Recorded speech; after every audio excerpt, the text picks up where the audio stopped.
Muy buenas noches, estimados participantes. Les damos nuestra cordial bienvenida a nuestra institución ANDA. El día de hoy nuevamente nos hemos dado cita a fin de poder continuar con el desarrollo de nuestro diplomado especializado Funciones y elaboración de instrumentos del trabajador social en la atención especializada de salud. Y el tema que se va a abordar en esta segunda sesión, porque ya nos encontramos la semana pasada, hemos dado apertura, es elaboración de flujogramas de atención y exoneración de pagos en el sector salud, el cual será desarrollada por nuestra ponente, la licenciada Rocío Doris Villanueva Rivera. Bien, estimados participantes, también mencionarles para que esta sesión se desarrolle de manera activa, dinámica, pueden encender sus cámaras. Aquellos que desean realizar sus preguntas lo pueden formular en el chat.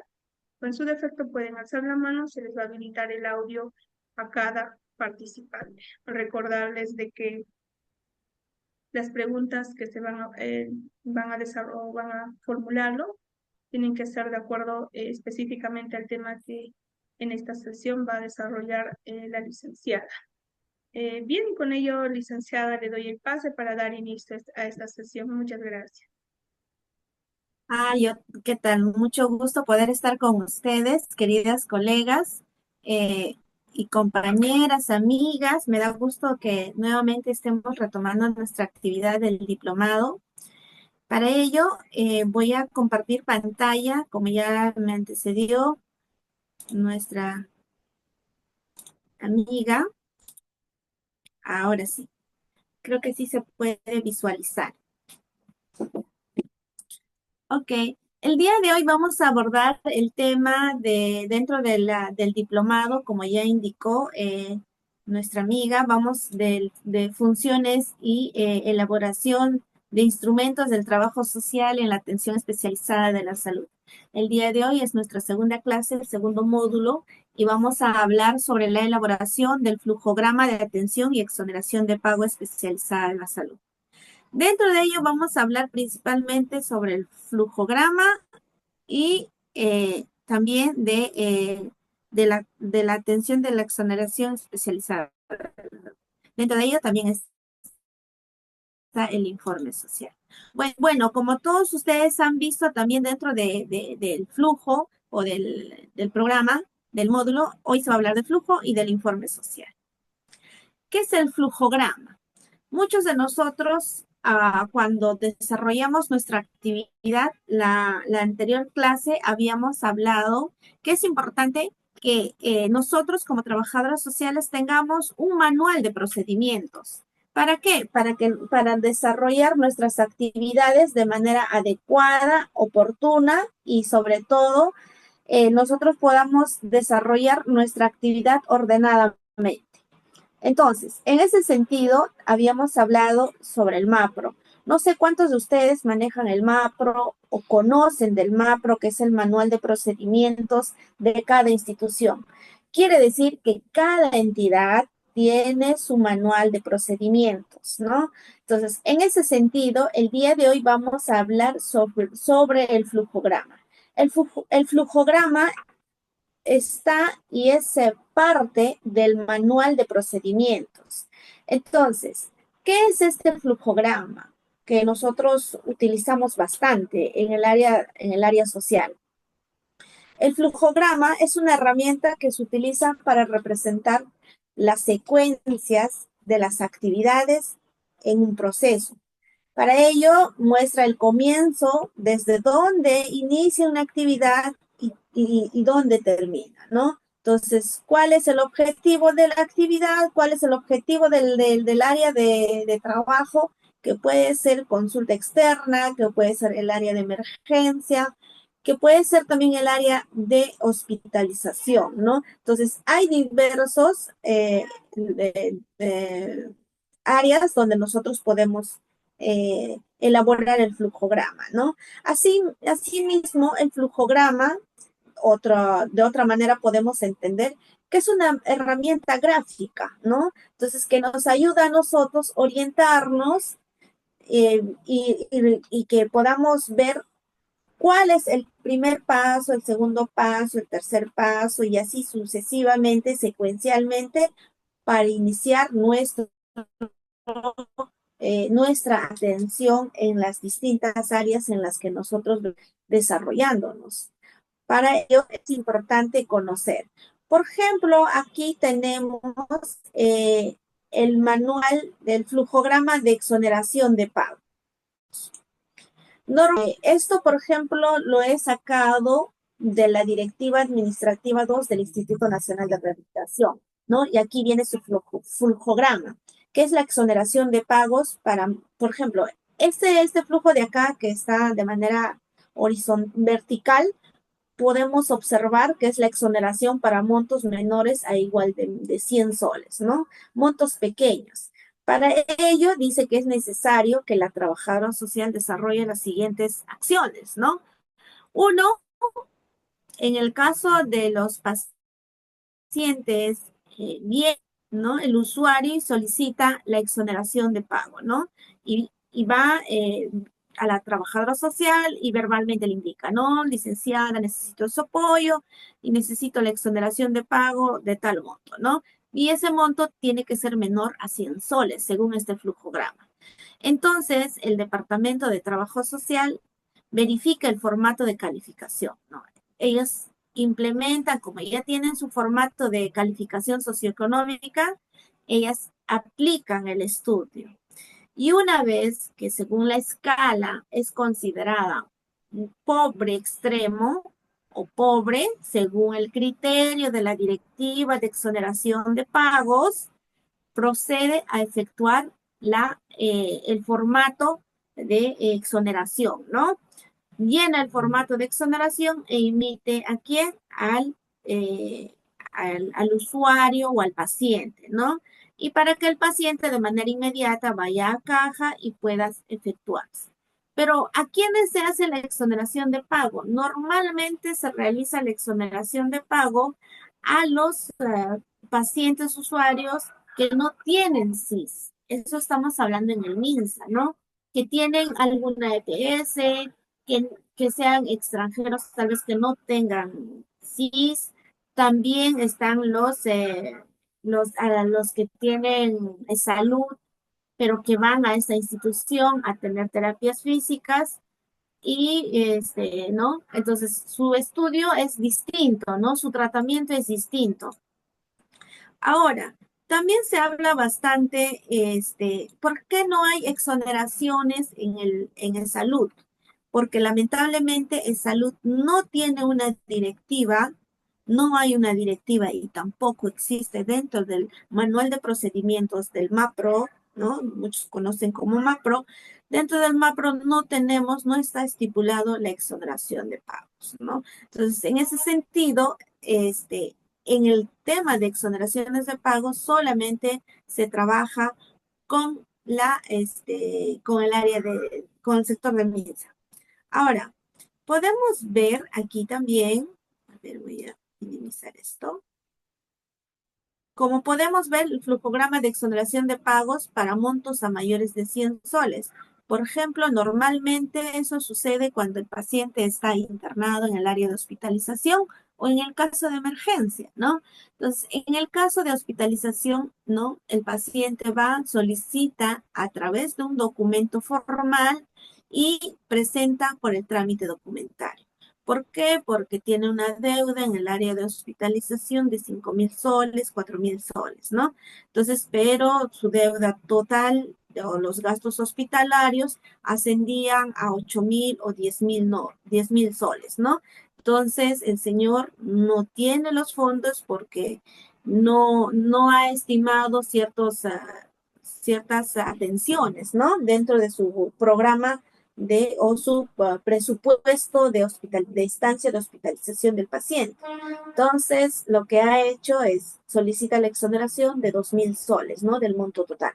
Entonces, solicita el documento por mesa de partes, aquí como podemos observar, y luego pasa al área administrativa, el área ejecutiva, que es la secretaria, y envía ellos a la coordinadora ya a través de dirección deriva a la coordinadora de trabajo social y la coordinadora de trabajo social traslada el documento a la trabajadora social responsable del paciente, ¿no? Entonces, la trabajadora social aplica el estudio de la evaluación socioeconómica, ¿no? La escala de valoración, hace todo su estudio socioeconómico y luego emite su opinión, si es favorable o no es favorable.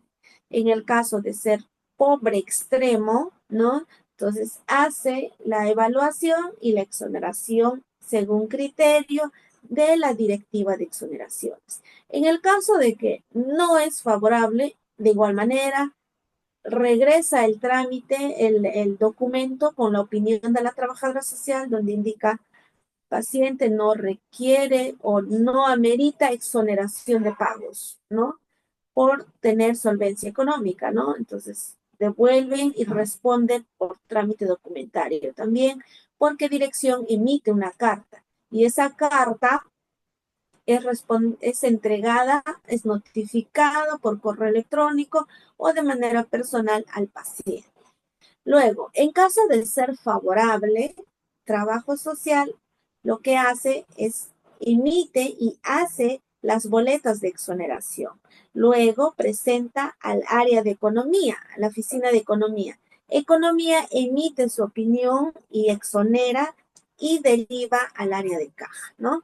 Entonces, con el voucher ya que ya tienen su boleta de exoneración, con eso se acerca el usuario al área de caja y caja exonera todos los gastos, ¿no? Y a las finales, la trabajadora social emite el informe para que pueda indicar que el paciente ha sido exonerado de tal monto a tal monto a su factura inmediata, ¿no? Asimismo, también eso evoluciona en la historia clínica de manera, si es digital, digital, o si es manual, manual, ¿no? Entonces, este es el caso de las boletas, en el caso de exoneraciones.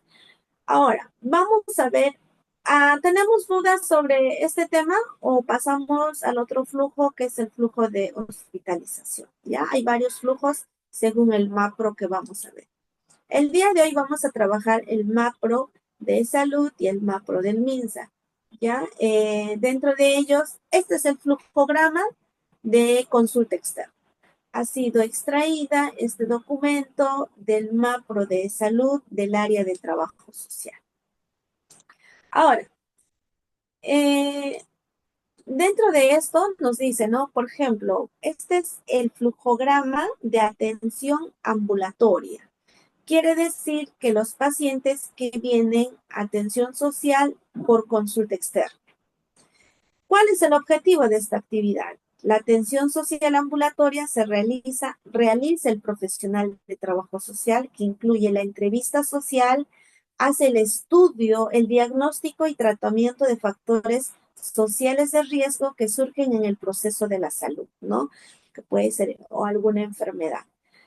Como habíamos hablado anteriormente, siempre iniciamos con la actividad del estudio inicial.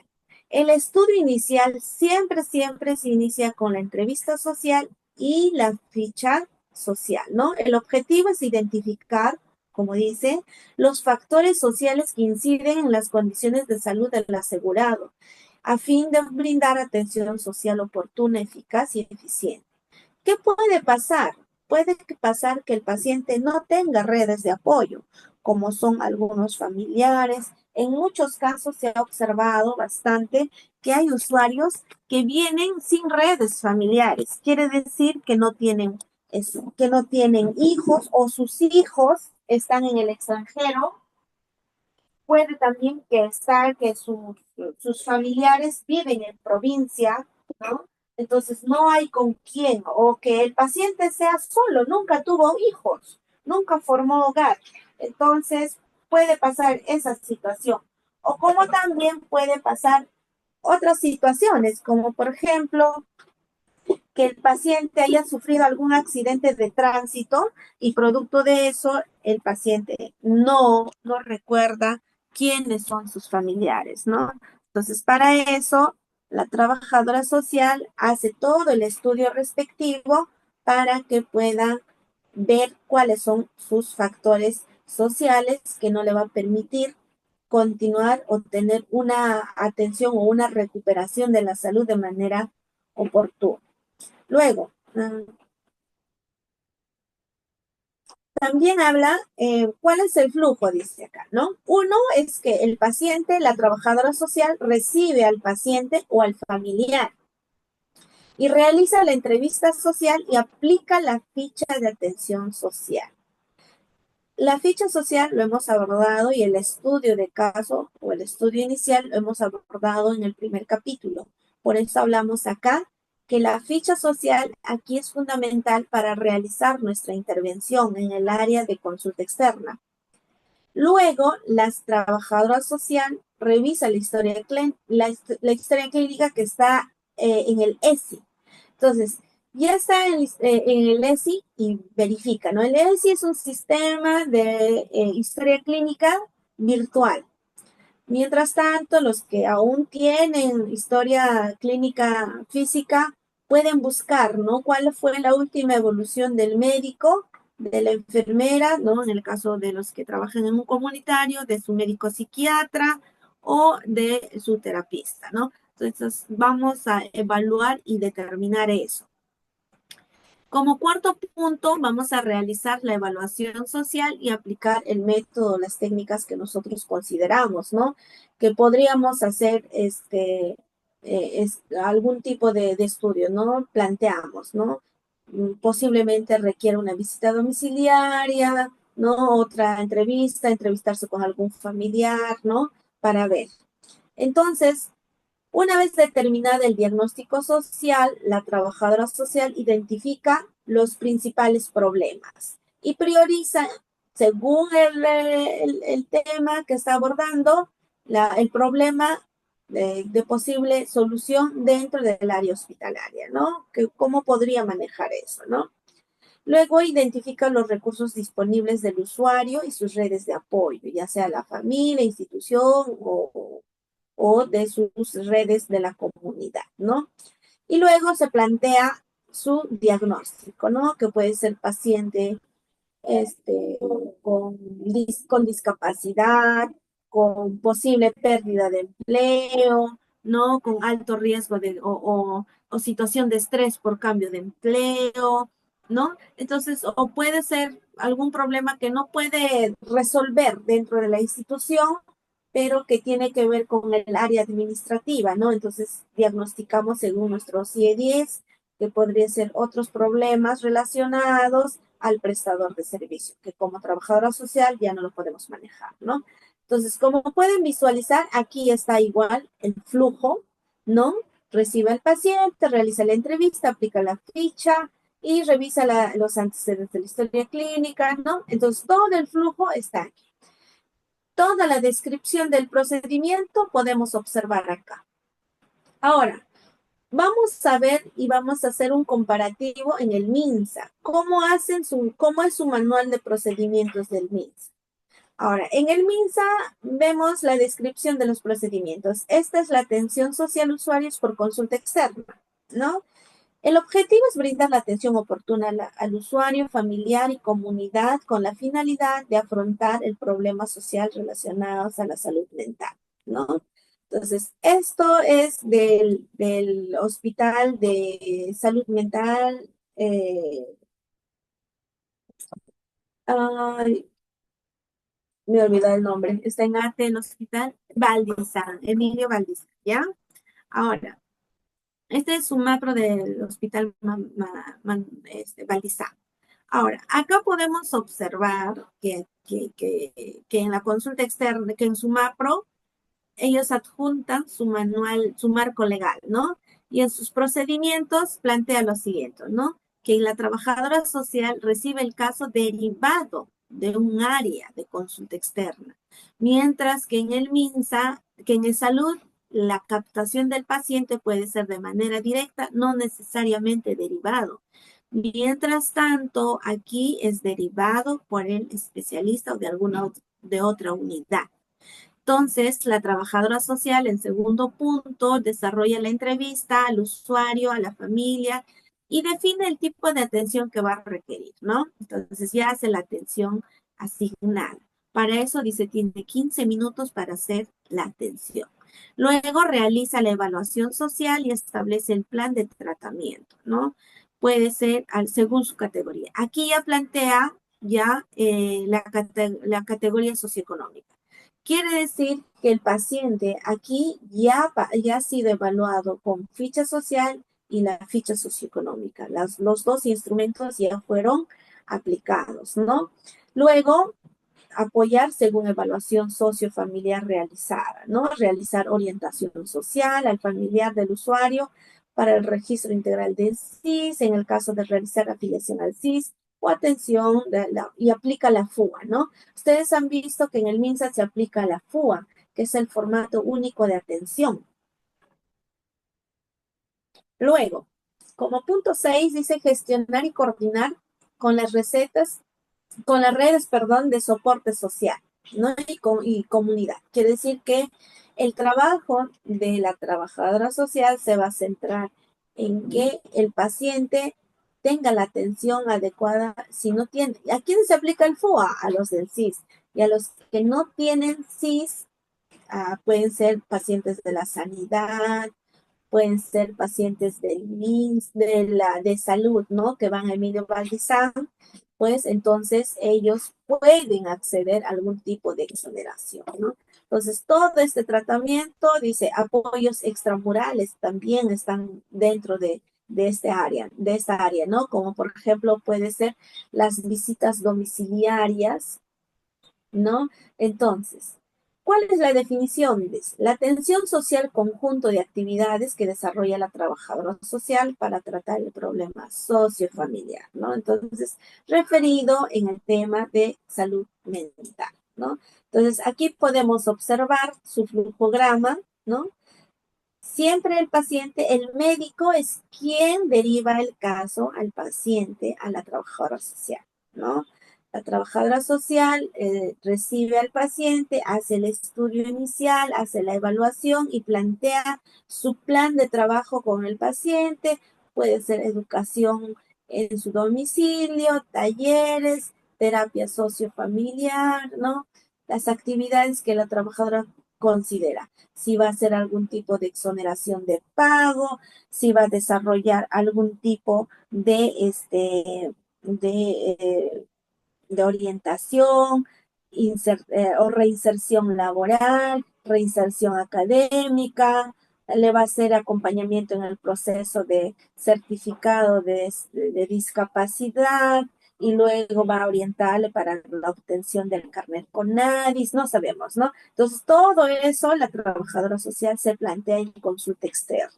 Entonces, el objetivo en consulta externa es derivado por el paciente. Ahora veamos otro flujograma, el flujograma de hospitalización y emergencia. Aquí es el flujograma de hospitalización de E-Salud. E-Salud se plantea lo siguiente, ¿no? Como habíamos hablado la vez pasada también, queridas colegas, aquí la atención es justamente la trabajadora social, es que tiene que realizar la evaluación, diagnosticar, intervenir los factores sociales que interfieren en el proceso de la salud o enfermedad para identificar la vulnerabilidad, dependencia, fragilidad, contribuyendo al fortalecimiento interno del paciente y su familia. El objetivo aquí, dice, es identificar el riesgo o el daño en el paciente in situ de emergencia o de hospitalización. ¿Para qué? Para que pueda ver cuál es su nivel socioeconómico, de dónde va a ver las variables socioeconómicas, ¿no? ¿Quién va a ser el responsable del paciente? En el caso, ¿no?, de que el paciente fallece, ¿quién va a venir a recoger el cadáver? ¿No? Entonces, situaciones y hechos referentes en el área de hospitalización. El paciente quizás va a requerir ser trasladado a otro hospital, que puede ser el Hospital de Bariati, Sabogal o Almenara, ¿no? Entonces, ¿qué es lo que hace? Efectivamente, hace el traslado. A ver, luego, eh, ¿cuál es la primera actividad que desarrolla? Realiza la visita social a los pacientes de hospitalización, emergencia, a fin de detectar. mediante la entrevista, observación y evaluación. Aquí utiliza la ficha, a ver un momentito, ¿qué pasó? No sé quién se le ocurre estar llamando. Ya, ahora sí. A ver, realiza evaluación social y determina el diagnóstico social, ¿no? Primero, aquí aplica, la vez pasada habíamos hablado sobre la ficha de valoración de riesgo o la ficha social. Normalmente en emergencia los pacientes no se quedan 3, 4 días, 7 días. El paciente de emergencia máximo debe estar 24 horas, ¿no? Entonces, dentro de las 24 horas o 48 horas se estabilizan al paciente y el paciente es trasladado. Uno, si es que necesita venir y pasar por consulta externa, debe acudir por consulta externa. Si es que va a ser trasladado al área de hospitalización, también. Pero toda esa atención es in situ, rápido, y la atención es inmediata. Para ello, no vamos a aplicar la ficha social, porque aplicar la ficha social nos quita tiempo, ¿no? Y hasta hacer nuestro planteamiento. Mientras que tal vez el paciente no puede estar hablando, no puede hablar, está entubado, no sabemos, ¿no? Entonces, de manera inmediata nos comunicamos con sus familiares y aplicamos la valoración de riesgo. Entonces, la valoración de riesgo nos ayuda a determinar cuál es el riesgo in situ del paciente para abordar el tema, que puede ser falta, no tiene redes, no hay quien se haga responsable, no tiene documento de identidad, no saben, por ejemplo, ha tenido algún accidente de tránsito, vino, no hay quien haga la denuncia policial, ¿no? Todo ese proceso de soporte social. Luego, realiza la evaluación y determina el diagnóstico. 3, elabora el plan de intervención, consejería, coordinaciones, como ya les comenté, descansos médicos, si es que requiere el paciente, ¿no? Que el trabajador es inconsciente y necesitamos comunicarme con su centro de empleo, pues nos trasladamos o nos comunicamos con la colega de su centro de empleo, de su empleador, o con algún teléfono, ¿no? Para comunicar que el paciente está hospitalizado, ¿no? O podemos darle la constancia de hospitalización para que puedan justificar su descanso, bueno, la ausencia en su centro de labores, ¿no? Se coordina con el equipo multidisciplinario, siempre están en trabajo con el médico tratante para determinar y ver, ¿no? Todos los actuados necesarios, ¿no? Entonces, como pueden ver, la atención es rápida, ¿no? Y aquí vemos al otro lado, en la otra columna, en la columna derecha, el flujograma, ¿no? ¿Cómo es la atención? ¿Cuál es el proceso que se realiza? Ahora, en el MINSA, ¿cómo es en el MINSA en el área de hospitalización de los atendidos, ¿no? Han sido atendidos por consulta externa, pero luego fueron derivados a hospitalización, ¿no?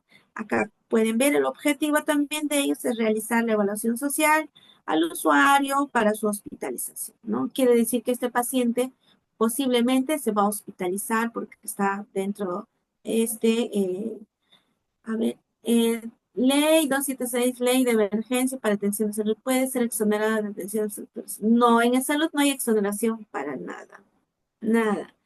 Y si tienes algún tipo de seguros y llegas de emergencia por casualidad, es igual. O te hacen firmar un pagaré, querida Roxana. Luego, asimismo también, aquí como podemos observar que este paciente, la trabajadora social, también evalúa el caso en consulta externa para ser evaluado y que el paciente posiblemente sea hospitalizado porque está pasando por un cuadro de ansiedad, por un cuadro, o sea, ya tiene, está disociando el paciente, ¿no? Entonces necesita intervención, necesita estabilizarse, ¿no? Entonces es atendido. Acá va su marco normativo. Y acá, ¿no? ¿Cuáles son los procedimientos que realiza? Derivar al usuario y familia a trabajo social de consulta externa para la evaluación social y la hospitalización del paciente.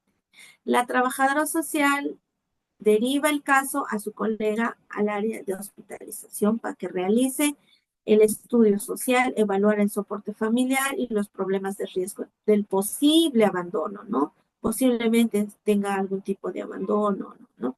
Entonces, la trabajadora social del área de hospitalización coordina sobre situaciones que podrían suceder, ¿no? Como, por ejemplo, después de su recuperación o de sus periodos de hospitalización, el paciente o su familiar se niega a venir a recoger al paciente. Ya no quiere porque efectivamente está cansado, el cuidador tiene agotamiento, ¿no? Y necesita descansar y bueno, que esté un buen tiempo allá y no quiero recogerlo, o diversos problemas, ¿no? Cuestiones económicas también, pueden pasar muchas cosas, ¿no? Entonces, hace esa intervención, ¿no? Y aquí como podemos visualizar, se observa el flujograma, ¿no? ¿Cómo es en el MINSA? Ahora, vamos a ver el flujograma en salud mental del MINSA. ¿Cómo ella aquí? La intervención en salud mental. Este manual de procedimientos, principalmente en el MINSA, es bien detallado. Te detalla toda la función que hace la trabajadora social en función al área donde trabajas. Por ejemplo, la intervención social en el paquete de atención ambulatoria con problemas psicosociales y otros trastornos mentales, ¿no? Este es un departamento. Este departamento dice que tiene una trabajadora social y este es el flujo de atención de la trabajadora social. ¿No? Por ejemplo, el proceso es la atención especializada en la salud. El objetivo es fortalecer el soporte sociofamiliar. Dice, en la adherencia del tratamiento de los usuarios del programa, ¿no? Del paquete de atención ambulatoria de problemas psicosociales, ¿no? Entonces, PPR, la mayoría lo llaman como PPR y eso lo tienen varios hospitales que trabajan en salud mental. Ahora tienen que cumplir metas, objetivos para lograr su meta de PPR. Entonces, dentro de esto se plantea lo siguiente, que la trabajadora social es derivar al usuario para su ingreso. Siempre, siempre es derivado por el médico, ¿no? Y el programa de presupuestos, ¿no? Para la evaluación social y compromiso al cumplimiento de atención. O sea, acá la trabajadora social hace otra función. Hace la charla o el taller de capacitación sobre el objetivo de este programa, ¿no? ¿Cuáles son las reglas de este programa? ¿Cuál es el objetivo y cuál es el plan de trabajo que tienen esto? Y esto se hace a la familia para que la familia venga a ser el soporte para la recuperación y la adherencia del tratamiento del paciente, ¿no? Entonces, acá hace la entrevista social al familiar, ¿no? Del paciente al que va a ingresar, ¿no? A través de la ficha social. Como les reitero, todo inicio de toda atención es a través de la ficha social.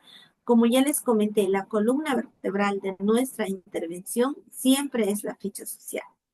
Ahora, identifica los problemas sociofamiliares y da consejería social por medio de la intervención familiar o la visita domiciliaria, ¿no? Aquí ya se plantean visitas domiciliarias. También programan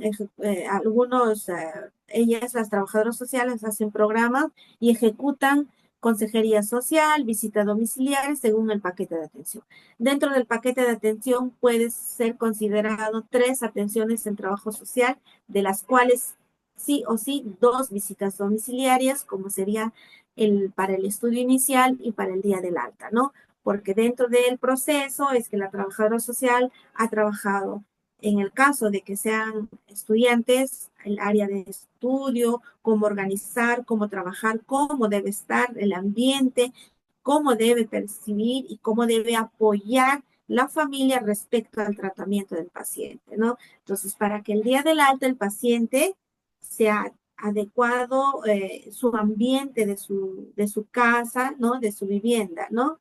Y como también sus familiares comprendan al paciente sobre el diagnóstico, que lo que actúa o la forma en que actúa no es en sí la persona, sino es el diagnóstico, el problema psiquiátrico que está teniendo, entonces hace que actúe de esa manera, ¿no? Entonces, que toda esa comprensión debe tener el familiar, ¿no? O los integrantes del grupo familiar, ¿no? Entonces, el trabajo de la trabajadora social es justamente, trabaja con la familia enfocándose en el paciente, ¿no? Entonces, todo eso a través de visitas domiciliares, las charlas grupales, ¿no? O hay otros PPRs que están considerados también, inclusive hacen su programa de atención, hacen talleres en el campo, suelen salir a hacer eh, paseos, ¿no? Distintas actividades que como equipo multidisciplinario se plantean y desarrollan, ¿no? Entonces, ahora. Luego, 6, ¿no? Que es seguir los casos de riesgo de abandono del programa, ¿no? Si hay pacientes que han abandonado el programa, hacer el seguimiento, hacer la sensibilización para que retornen y retomen su atención. Y luego informar al médico tratante todas las acciones que hay. Siempre hay, cuando hay programas de PPR, siempre hay reunión de equipo. Y en reunión de equipo se plantea cuántos pacientes hay. Puede que hayan 8 o 10 pacientes dentro de ese paquete, ¿no? Entonces, en cada reunión se habla sobre la evolución del trabajo que estás realizando con el paciente. La psicóloga qué está haciendo respecto al paciente, el psiquiatra cómo va con su medicación, la trabajadora social cómo va trabajando con la familia para la adherencia del tratamiento, ¿no? Entonces es un trabajo integral, ¿no? Y acá nos dice detalladamente. Es importante que nosotros, si queremos ampliar nuestros conocimientos, leamos el MAPRO de cada institución, ¿no? Por ejemplo, yo me voy a postular a salud, entonces tengo que leer el manual de procedimiento de salud de trabajo social, porque ahí nos detalla cada acción, cada actividad que desarrolla, ¿no? Y luego también tenemos esta de acá que estamos trabajando del Hospital Emilio Valdizán, ¿no? Ahora, y aquí vemos, ¿no? Su flujograma, cómo es la atención. Luego, eh, como ya es las 8:46, vamos a abordar también, no sé, aquí para iniciar con el informe del esquema del informe social, quiero que me den sus consultas, sus inquietudes respecto a los flujos que hay. No sé si alguna de las colegas tiene alguna duda, inquietud respecto a este caso. A ver, vamos a ver acá. No, Erika nos pregunta, ¿qué pasa si en el hospital no hay ningún flujo? Hay que construir. No puede haber en ningún hospital, o sea, no puede haber un MAPRO. Puede haber un MAPRO antiguo, ¿no? Pero hay que trabajarlo. Y el MAPRO se construye en equipo. Es un trabajo articulado que como profesionales de trabajo social, como equipo, se junten y elaboren su MAPRO. Porque eso es tu trabajo, ¿no? Cómo vas a desarrollar, cómo te planteas, ¿no? ¿Cómo planteas trabajar? Sí, lo elaboras tú, como trabajadora social con tu equipo. Todas las trabajadoras sociales se tienen que sentar un día y ver cómo hacemos nuestro macro y esa propuesta plantean a su jefe inmediato para que sea aprobado y sea considerado del manual de procedimientos ahí en la institución. Celia, ¿cuándo se da exactamente el pagaré? Ya, los pagarés normalmente es cuando el paciente viene a emergencia y no tiene salud, entonces le hacen firmar un pagaré. Ese pagaré sí o sí es cobrado por el salud. ¿Ya? En el caso de que son pacientes, algún accidente de tránsito, pues salud no cobra al paciente, sino a su corredor de seguro, ¿no? Que puede ser RIMAC, la positiva, no sé, ¿no? Y en el caso de que sea una EPS, a su EPS, ¿no? Entonces así. Pero ¿qué pasa si es el MINSA y no tiene nada de nada, ¿no? Entonces le harán llegar una carta, ya, este es el área contable quien se encarga, ¿no? Pero como no es de nuestra intervención las cobranzas, yo ahí no puedo un poquito más opinar respecto sobre cómo es el cobro, pero sí o sí hacen el pagaré. A ver, Erika nos dice.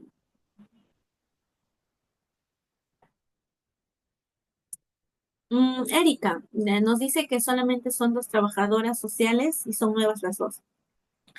Erika, al finalizar la intervención o bueno, la clase, yo voy a compartir el MAPRO del Hospital Emilio Valdizán y también de salud para que te puedas guiar y también el MAPRO del Hospital Cayetano Heredia, creo que lo tengo allí, ¿ya? Para que puedan guiarse y en base a eso, ¿no? Entonces, ustedes como trabajadoras sociales, ¿cuántas áreas vienen interviniendo? Bienestar, puede que sea bienestar, puede que también estén en emergencia, en consulta externa y hospitalización, ¿no? Entonces, puede que estén allí y el MAPRO tiene que ser entonces para cada área. También puede ser, por ejemplo, si haces visitas domiciliarias, ¿no? Entonces, ¿cuál es tu manual de procedimientos respecto a una visita domiciliaria?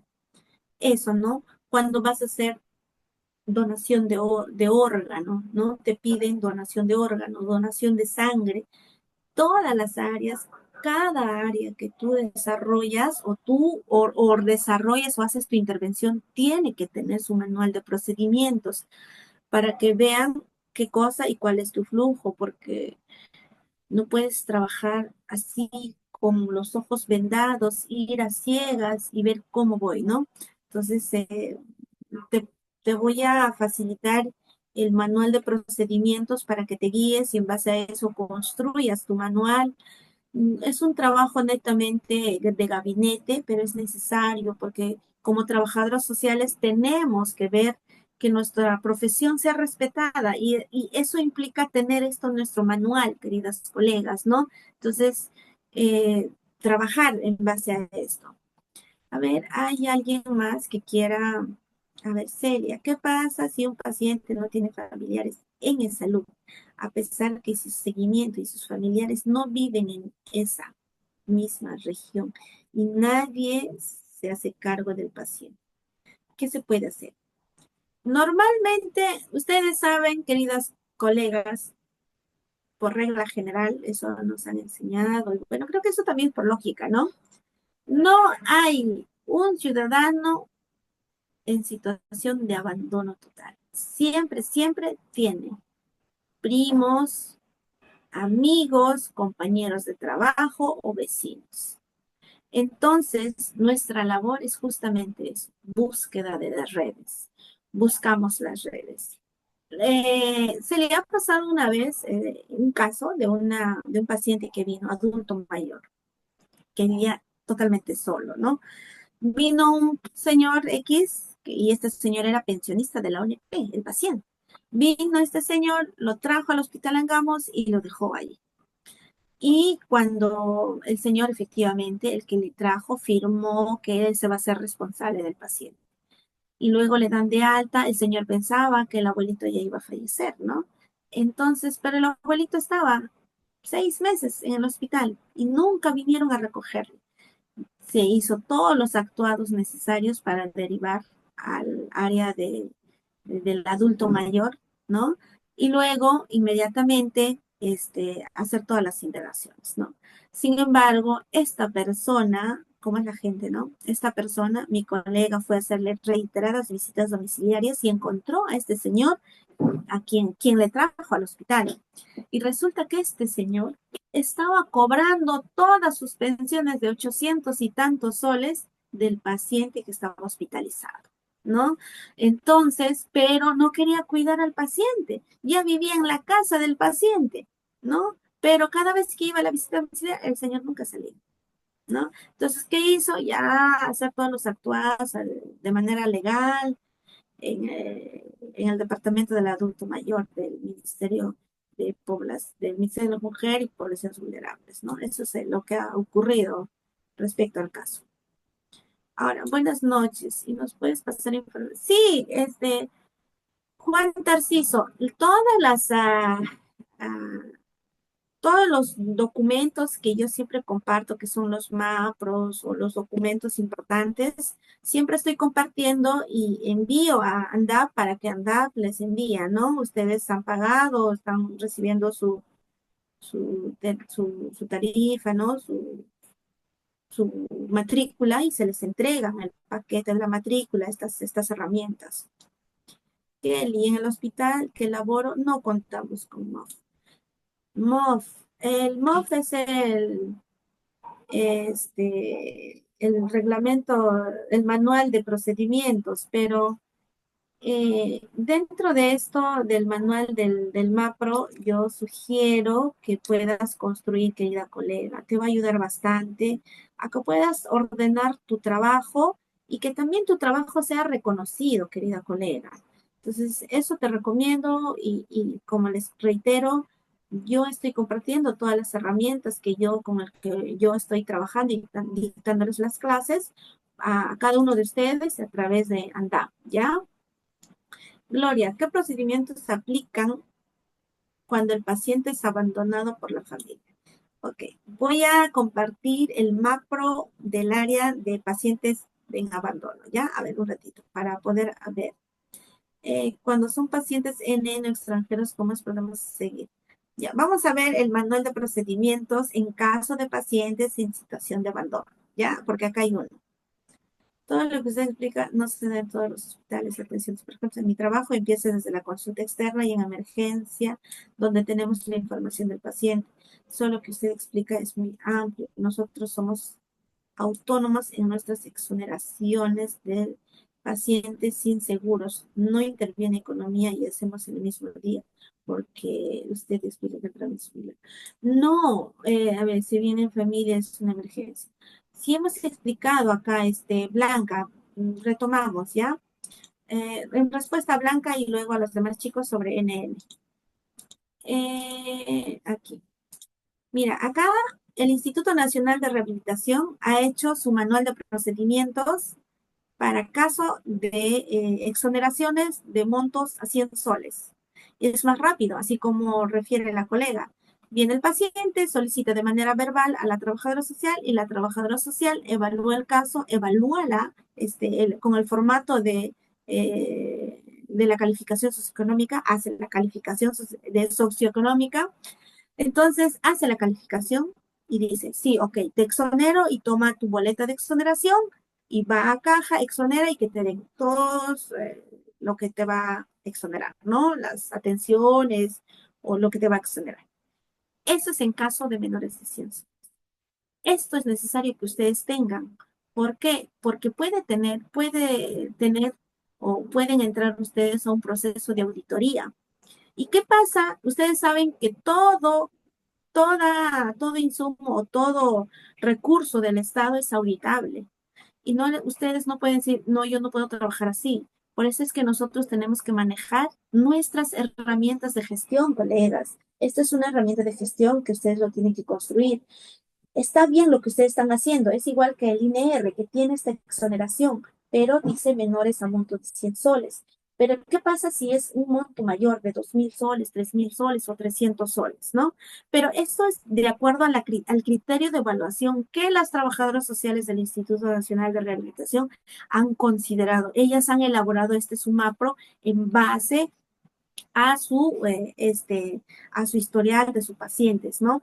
Y acá, que es más largo, es un macro a nivel, porque ya se ve involucrado montos muy altos, y esos montos son auditables. Y cuando una cosa es auditable, un producto o un servicio es auditable, queridas colegas, no encuentran y le pueden decir, ok, usted exonerado a este paciente por tal monto, te auditan y te dicen, ¿por qué? ¿Dónde está tu herramienta donde tenías que exonerar tal punto, tal cosa, tu manual de procedimientos? Muéstrame. Y no tienes un manual de procedimiento que te respalde la actividad o la exoneración que estás realizando. Esto es un respaldo a tu trabajo para que eviten que te hagan algún proceso administrativo.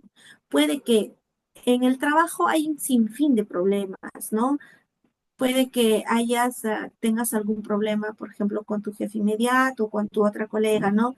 Y tu otra colega inclusive podría solicitar que te hagan algún proceso, ¿no? De investigación, no sé, porque has hecho algún favoritismo, porque era tu amiguito de la promoción o amigo de tal, le exoneraste un monto exorbitante, ¿no?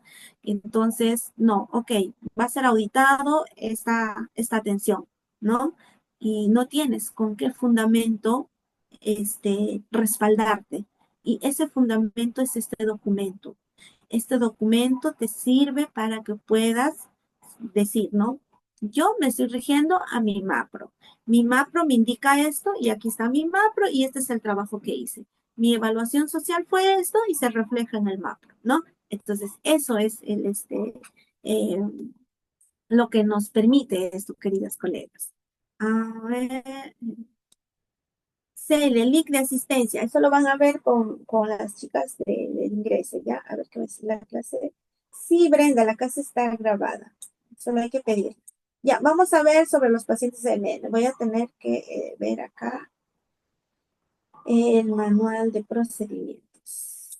A ver, de pacientes NN.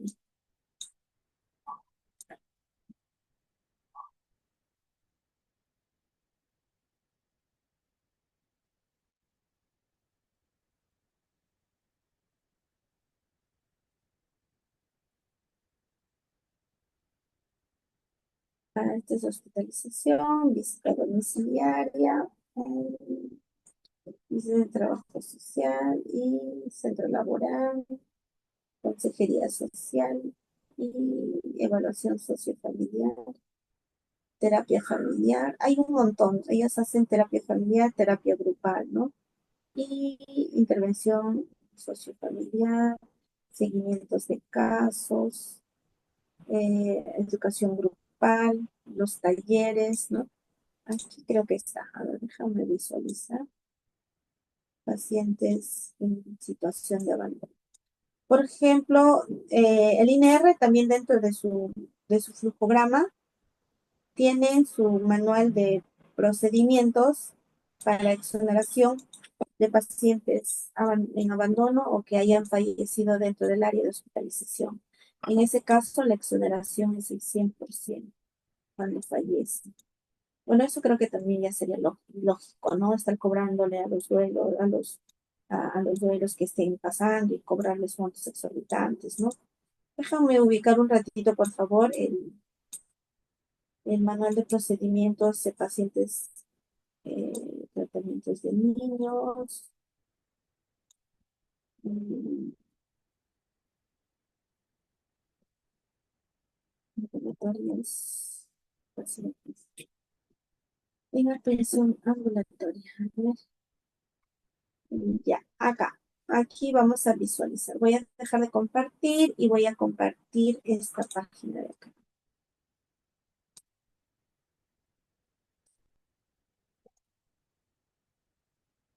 Ok. Aquí se visualiza, ¿no? Aquí. Como pueden observar, aquí voy a aumentarle el zoom para que puedan visualizar. Este es el manual de procedimientos, por ejemplo, para prevención de abandono a usuarios en discapacidad mental, ¿no? Aquí nos dice que la trabajadora, ¿no? Todo es el trabajo en consulta externa, desarrolla el trabajo, identifica al usuario que proceden de familias monoparentales mediante la atención social y casos derivados por otros profesionales, ¿no? Aplica la ficha sociofamiliar, conocimiento de contexto familiar, identifica los factores de riesgo, ¿qué pasa acá? Elabora el genograma familiar, registra a los datos del familiar, verifica la información en la RENIEC, cruza toda la información, ¿no? Y trabaja la extensión del soporte familiar. Todo trabaja con la RENIEC, hace su visita domiciliaria con el diagnóstico definitivo, ¿no? Y ve, fortalece las redes directas para la salud en OMAPET, RENIEC y MIP, ¿no?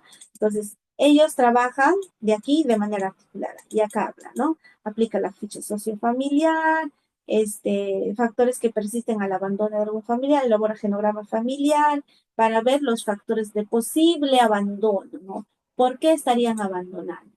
A ver, ¿qué más dice? Sí, Patricia, vamos a enviar todo esto, ¿ya? Este es el MAPRO ¿esto de qué es? A ver, vamos a ver. A ver, ellos tienen su MAPRO así definido por cada institución, ¿ya? Aquí podemos ver manual de procedimientos. Acá, por ejemplo, ¿qué hace la trabajadora social en terapia familiar y terapia de pareja. Define todas las acciones y actividades que desarrollar y realizar. Entonces, esto es nuestro manual, como nosotros debemos atender a través de un flujo. Ya, queridas colegas, es larguísimo. Yo con gusto les voy a compartir para que ustedes puedan seguir viendo. Ahora, vamos a ellas las 9 y tenemos que seguir con la actividad. Vamos a hablar sobre el flujo. Ahora, hablamos sobre aquí, esquema del informe social. ¿Cómo nosotros abordamos y elaboramos el informe social? En primer lugar, el informe social es un documento, es un dictamen médico, es un documento legal, ¿no? De carácter científico, ¿no? Exclusivo del profesional de trabajo social. Su contenido deriva el estudio a través de la observación, la entrevista, ¿no? Es un trabajo científico donde desarrollas y plasmas la atención del caso que estás abordando, ¿no? Entonces, donde queda y refleja en síntesis la situación del objetivo, del objeto, la valoración, dictamen, técnica de intervención profesional. Todo eso dentro del código deontológico del trabajador social. ¿Cuál es el objetivo del informe social? El objetivo del informe social define el objetivo, el rumbo y la finalidad que debe cumplir. Es la respuesta a la demanda expresa que se nos pide por determinada situación o aspecto concreto de la vida o de los factores sociales y relaciones de una persona. Situaciones o bajo qué circunstancias elaboro mi informe social. Uno, a solicitud de un operador de justicia. Puede que, como por ejemplo en el Instituto de Rehabilitación, ellos hacen un informe social después de haber realizado su exoneración de pago de montos mayores a 100 soles, ¿no? Como por ejemplo explicar, ¿no? ¿Por qué se está haciendo la exoneración de 2.000 soles, 3.000 soles? Yo tuve una oportunidad cuando trabajaba en el Instituto Nacional de Rehabilitación hacer exoneraciones de 8.000 soles, ¿no? Así montos bien fuertes, y eso son auditables ese dinero, ese monto, porque es un dinero que ya no retorna a la institución, ¿no? Entonces, tener todas las instituciones públicas, todas son auditadas. Nosotros como trabajadoras sociales tenemos que responder a eso, ¿no? Entonces, para eso es que nosotros emitimos el informe social.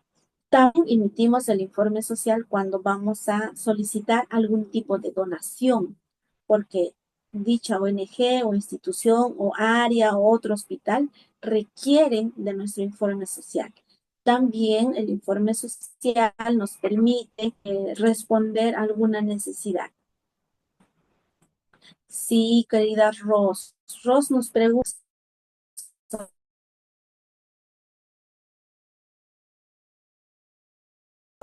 si la sociedad exactamente la valoración social hace el estudio socioeconómico, ¿no? Entonces, si hay otra área que hace la exoneración, no tiene por qué, porque ellos no han sido formados para eso, ¿no? Entonces, por eso tengo yo mi manual de procedimientos a que los otros profesionales nos involucren en nuestro quehacer profesional, queridas colegas, ¿ya? A ver. Bueno, Ros, ¿qué pasa si otro personal lo exonera y yo estoy considerando que hay una usurpación de funciones? Pues no.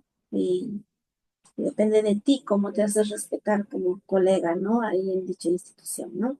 Y recuerden, eso puede ser denunciable. ¿Cómo va a exonerar otra persona, una enfermera, algo que no es su función? Es como si usted hiciera, aplicara una intravenosa, y no sé, yo no me veo haciendo esa labor.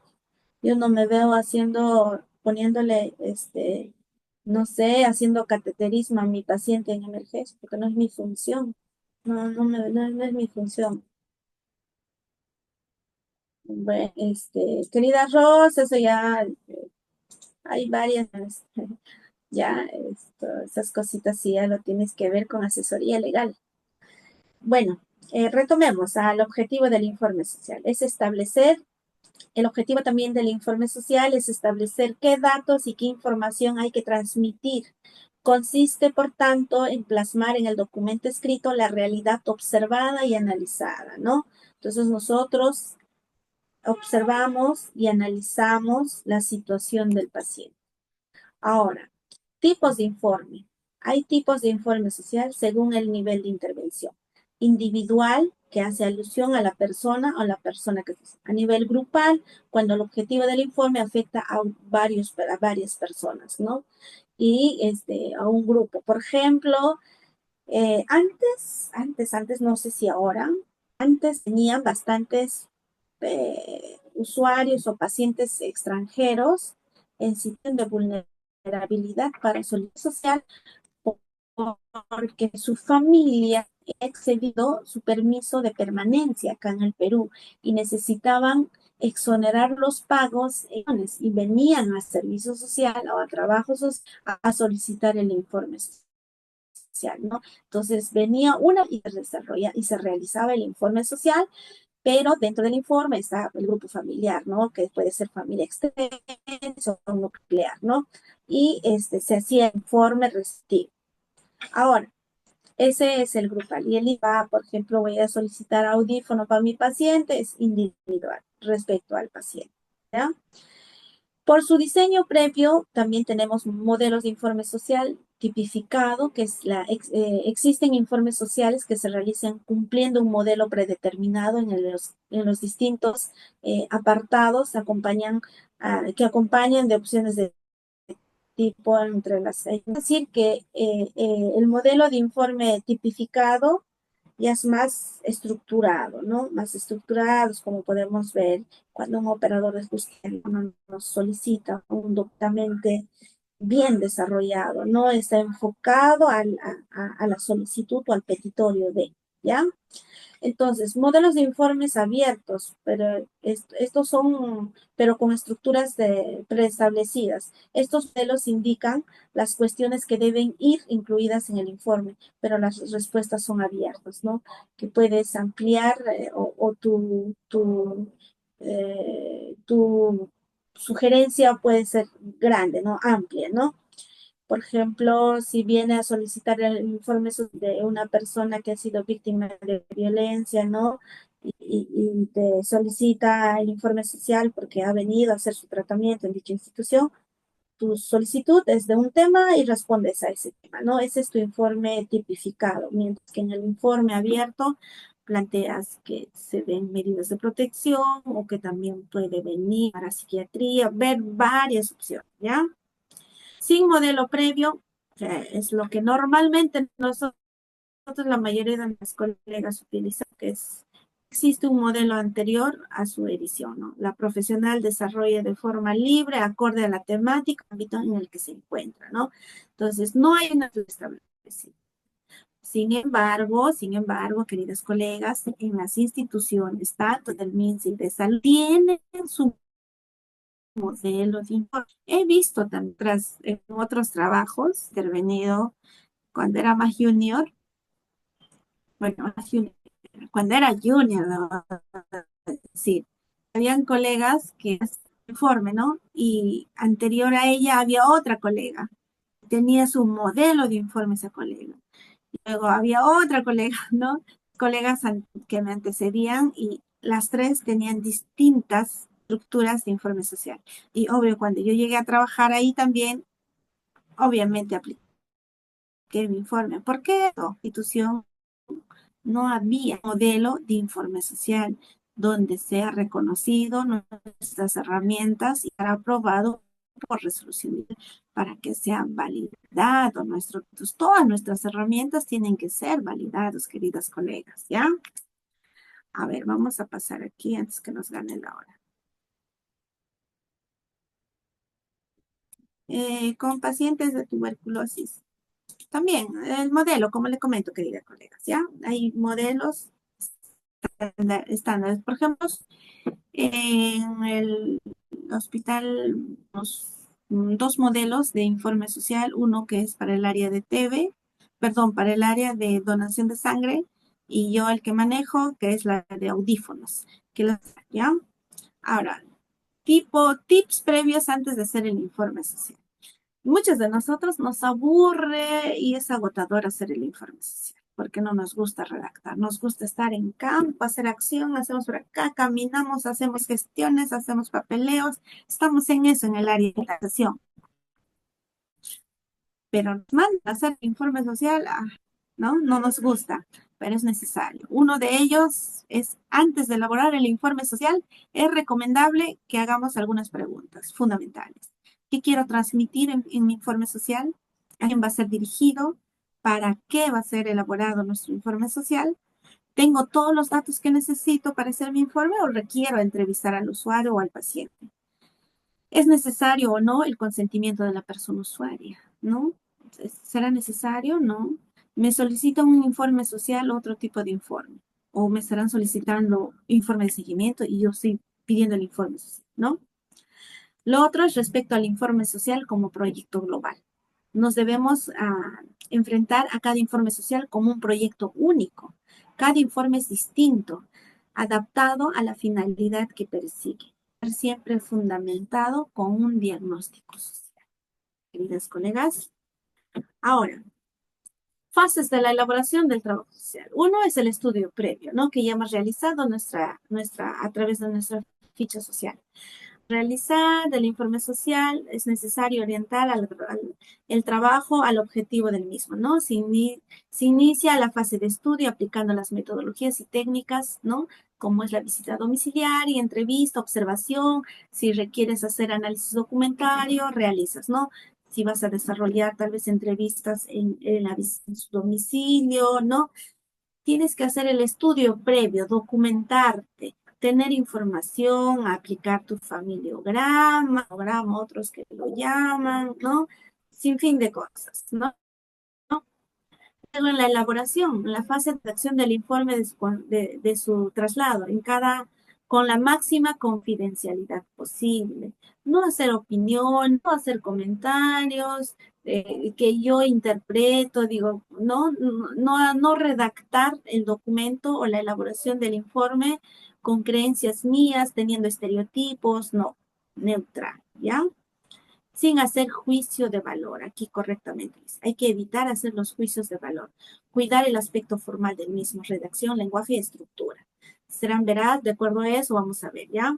Envío y custodia, ¿no? Entonces, siempre el informe social va a quedar en la historia clínica del paciente. ¿Ya? Y hay que custodiarlo, no hay que difundirlo. Ahora tenemos bastante ahí la ley de protección de datos del usuario y del asegurado. Dos estructuras de informe social.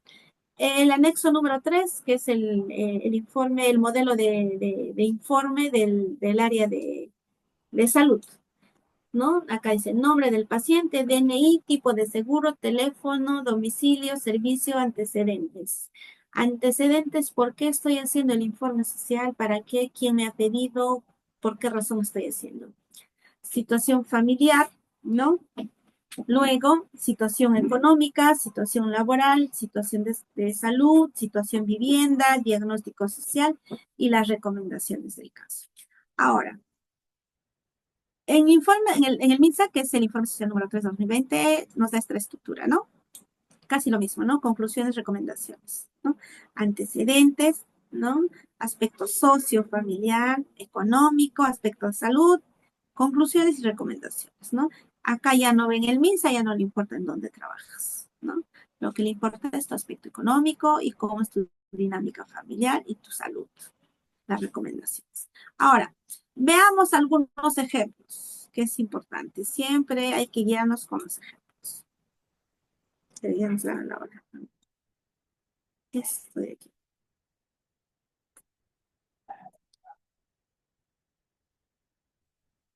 Ya, a ver.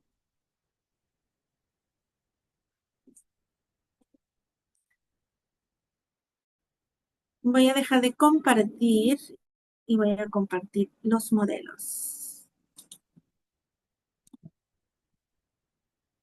Este he hecho un modelo, ya un modelo de informe social, solo para la muestra, ¿no? Por ejemplo, en antecedentes, ¿no? El presente informe se elabora a solicitud de la doctora XX, ¿no? Médico de otorrino, este es en el caso, pues vamos a solicitar adquisición de audífono, por eso estamos pidiendo, ¿no? Del Hospital Suárez, que será elevado para el tratamiento de adquisición de audífono. Nos ha pedido el doctor X del área de tal y vamos a solicitar el audífono, ¿ya? Regla número 1, cumplido. Ahora, acá, ¿no? Datos, ¿no? María de los Ángeles Riquelme Prado, me invento ese nombre. Edad, 70 años, ¿no? Día, mes, año ha nacido, casada, es pensionista titular, ¿no? Ya tiene 60 años, vive en San Isidro, su DNI y su teléfono. Ahora, ¿con quién vive la señora María de los Ángeles? Vive con el señor Luis Miguel Jorges Villegas, tiene 71 años, es su esposo, es casado y es jubilado, ¿no? El paciente con tipo de familia nuclear funcional, refiere que tiene un hijo, Luis Sebastián, de 45 años, que vive en España hace 10 años, es médico de profesión, refiere que la comunicación es distante y esporádica por los horarios laborales de su hijo y el cambio de horario de ambos países. Respecto al vínculo que mantiene con su esposo, refiere que comparten actividades del hogar y de esparcimiento. Acuden al CAM de San Isidro, interactúen con sus amistades, ¿no? Entonces quiere decir que este adulto mayor está teniendo un envejecimiento pleno, ¿no? En el MINSA, Gloria nos dice, sí es importante su situación laboral. Sí, pero, o sea, estoy mostrando que en el MINSA, en dicha institución donde laboré y que es ese modelo, no era necesario. Ellas, las colegas, han considerado que no era necesario ese capítulo. Ahora, prosigamos. Referencia de la vivienda, ¿no? La vivienda que habita es un departamento de propiedad del paciente, debe decir, está distribuido en 3 dormitorios, a la cocina, se encuentra en buenas condiciones de habitabilidad. Obvio, porque el distrito donde vive es San Isidro, ¿no? Entonces sería ilógico que no, ¿no? Entonces, económicas, ¿no? Paciente refiere que recibe una pensión de 1.300 tantos, asimismo indica que su esposo retiró sus fondos de la AFP, pero sigue trabajando como farmacéutico. Los ingresos económicos le distribuyen alimentación, transporte y otros gastos, ¿no? También manifiesta acá, por ejemplo, dice que su hijo que es médico de España no le manda nada, ¿no? Entonces eso quiere decir, no le da ningún apoyo. Referencias de salud, ¿no? Paciente con diagnóstico de hipoacusia, con diagnóstico tal, para lo cual se requiere utilizar el audífono para el oído izquierdo de modelo digital, ¿no? El diagnóstico social de la paciente, aquí está, según nuestro código CIE-10, problemas relacionados con la limitación de las actividades físicas debido a la discapacidad, porque ella tiene una discapacidad auditiva, porque va a ser portador de audífono. El tratamiento es que hemos hecho la ficha social y la orientación, ¿no? Las conclusiones y recomendaciones, ¿no? Vemos que el paciente, María Prada de Los Ángeles, que concluye que amerita la adquisición del audífono. Nuestro objetivo principal aquí, ¿cuál era? El trámite del audífono, ¿no? Estamos solicitando el audífono y por tanto nuestra conclusión tiene que estar referido a eso, ¿no? Esto es el seguimiento, no, este es adquisición del audífono, ¿no? Inclusive acá le vamos a poner qué tipo, ¿no? Para el oído derecho, para el oído izquierdo, ¿para qué, no? ¿Para cuál de ellos? Y la fecha. Ahora voy a compartir lo del MINSA, ¿ya? Este es de salud. A ver, compartir pantalla.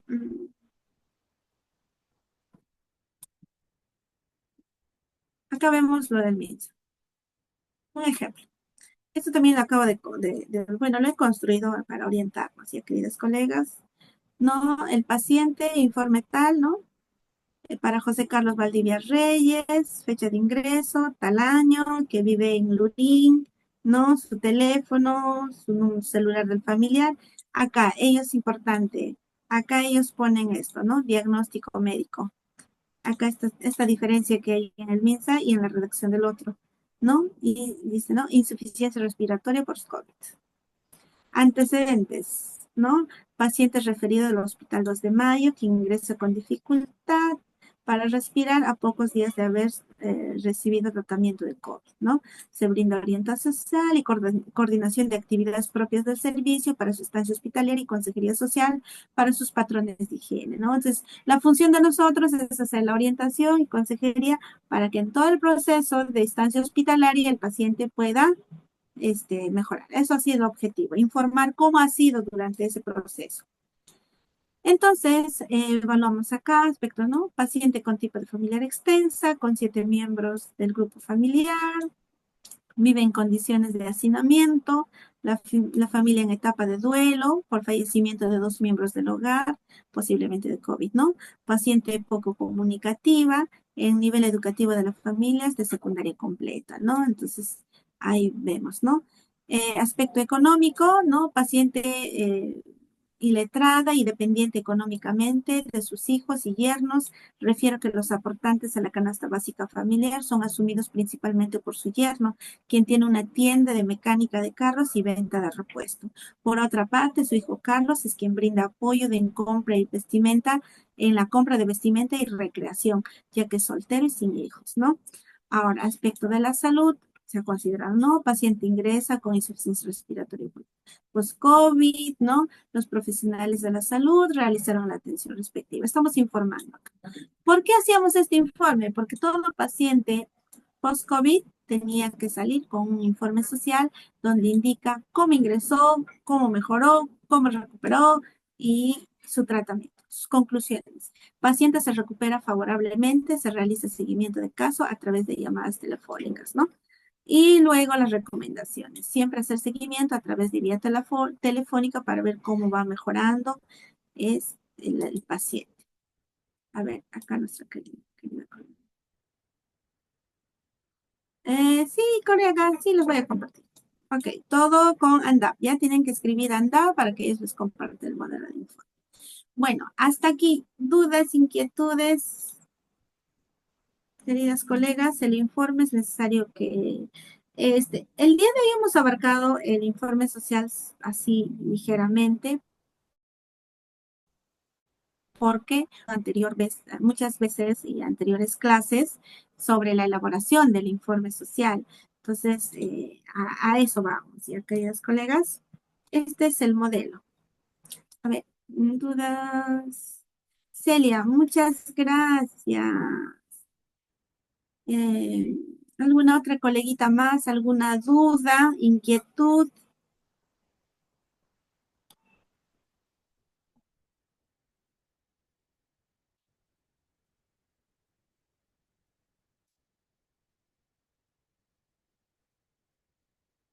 A ver, Nancy, el informe social es de acuerdo a cada realidad del... Sí, querida,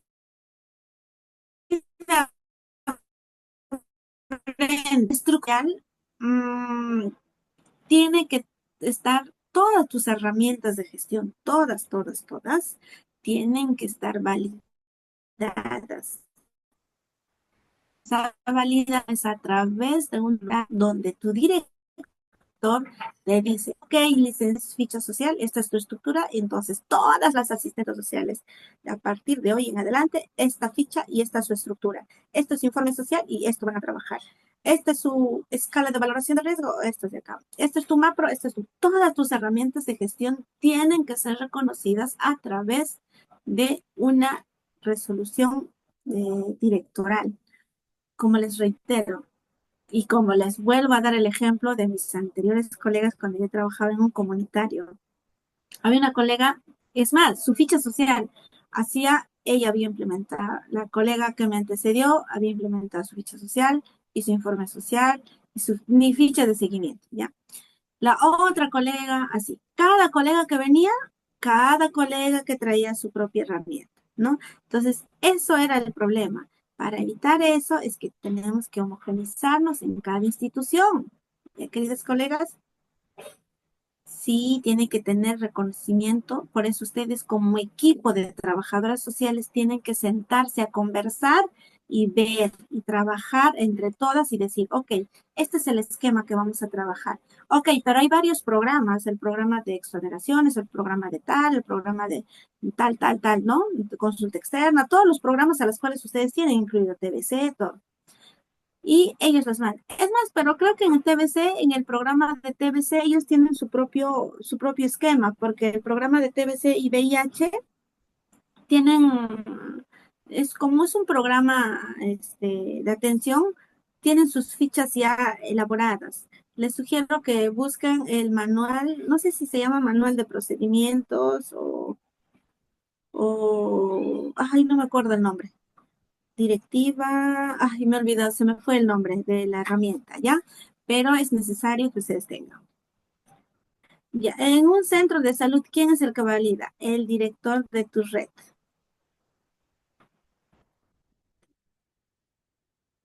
El PPR, no, el PPR se utiliza más que nada en los programas de salud mental. Nancy.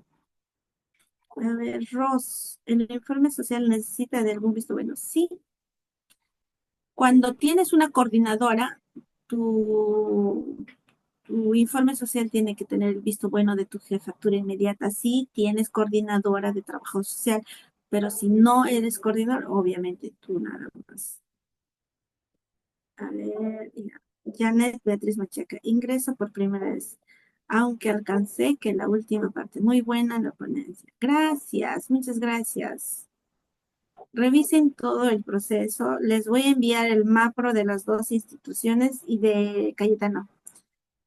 Voy a tratar de buscar el mapro de 2 de mayo, porque también 2 de mayo es grande. Como es grande, su mapro es más grande para que tengan un mayor, su panorama sea más amplio. Ya, queridas colegas, probablemente debe ser sí, sí tienen sus formatos, tengo entendido. A ver, ¿qué acá nos dice Liz Corilla? Buenas noches, Rocío. Agradecer por una excelente ponencia. Mi pregunta sería, el caso de una menor quien fue referido a otro hospital en la misma jurisdicción, pero llaman a la trabajadora social y cita para que se le haga eh, sus redes, para que se apoyen con sus redes familiares. La madre es fallecida, está en cuidado de su tía en línea paterna. El padre es alcohólico, entonces ella manda acá. Ya, lo primero, no hay que mandar a la MUNA, lo primero que hay que hacer es ¿a quién? Llamar a la UPE, a la Unidad de Protección Especial.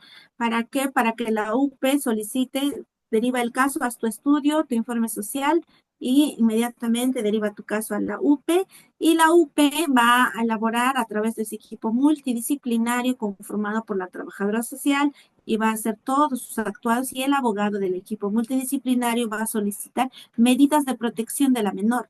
Y al solicitar las medidas de protección, dentro de ellas va a decir a quién de los familiares se les entrega el cuidado de la menor, ¿no? Eso tiene que ser inmediato, colega, eso es de 24 horas, trabajo de 24 horas. A ver, ¿quién más? ¿Hay algún grupo? Janet.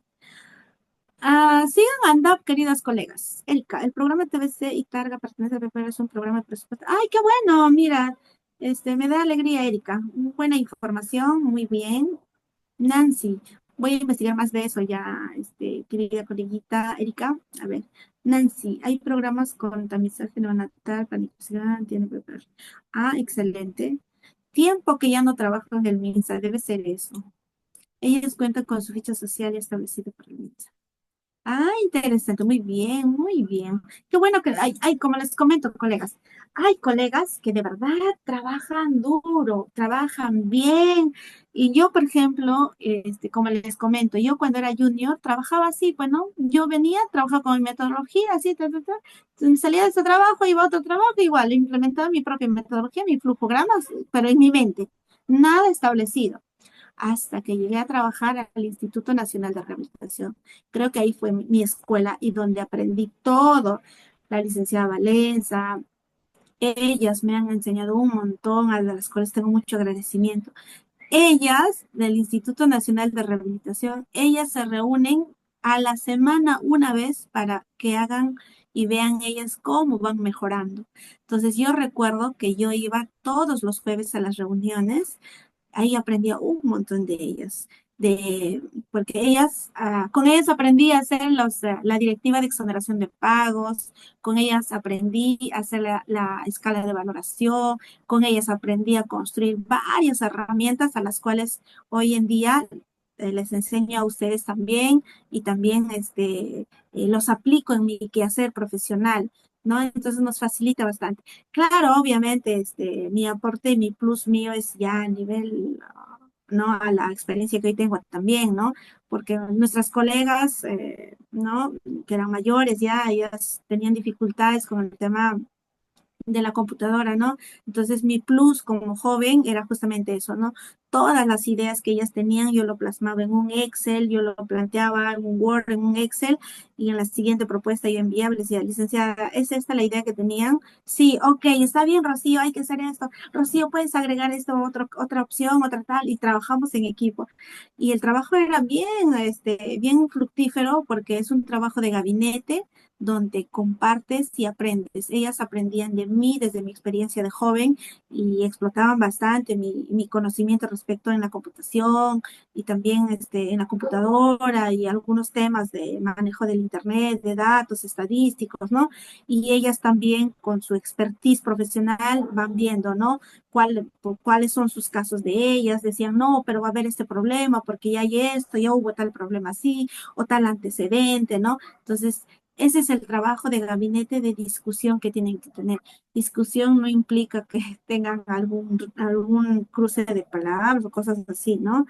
Sino que puedan discutir sobre un caso y llegar a un buen puerto y decir, ok, la conclusión es esta, ¿no? Por eso es necesario que ustedes tengan su macro, queridas colegas, para que en base a eso ustedes trabajan de manera ordenada. Buenas noches, me gustaría un modelo bien de persona. Ah, sí, también está acá, querida colega Clorinda, ya está dentro del macro de aquí, del MINSA y de salud, está ahí. Janet, te comunicas con ANDAP, tienen varias plataformas, ya, esta es nuestra segunda clase, ¿ya? La tercera clase va a ser esto, queridas colegas, vayan viendo en la pantalla. La escala de valoración vamos a trabajar justamente el siguiente viernes, que es nuestra tercera clase. Así es. Clorinda, tiene toda la razón. Nuestra experiencia es fundamental, pero esa experiencia lo tenemos que plasmar y lo tenemos que plasmar a través de nuestras herramientas, en base a la necesidad y el tipo de población a las cuales nosotros atendemos. El MAPRO de un hospital de nivel 3 no va a ser igual que un MAPRO de una red, de un centro de salud, de un comunitario, evidentemente no va a ser igual, queridas colegas, inclusive su flujo de atención, su flograma de exoneración no va a ser igual, ¿no? Entonces, tienen que ver eso. Rosy, ¿podría llamar los aportes a la elaboración del mapa de los centros de salud? Sí, sí, Rosy, podemos compartir, ¿no? Podemos ver, ¿ya? Me llaman. Estoy en las redes como Rocío Villanueva, me buscan, ¿ya? Bueno, no se olviden, queridas colegas, participar en el tercer curso, que es áreas de intervención y funciones del trabajo social en la atención individualizada, de las cuales vamos a abordar la elaboración del formato de visita domiciliaria, el informe de la visita domiciliaria, la ficha de clasificación socioeconómica, ficha de valoración social y el formato de boleta de exoneración de pago y la escala de valoración también, ¿ya? Entonces, en base a eso, me despido cordialmente. Descansen bien, dulces sueños. Nos vemos la siguiente clase, queridas colegas. Un abrazo, gracias. Muchísimas gracias, licenciada Rocío, por la bonita y excelente disertación de esta sesión. Nos vemos en la siguiente clase, que es el día viernes 2 de mayo. Muy buenas noches, estimada licenciada.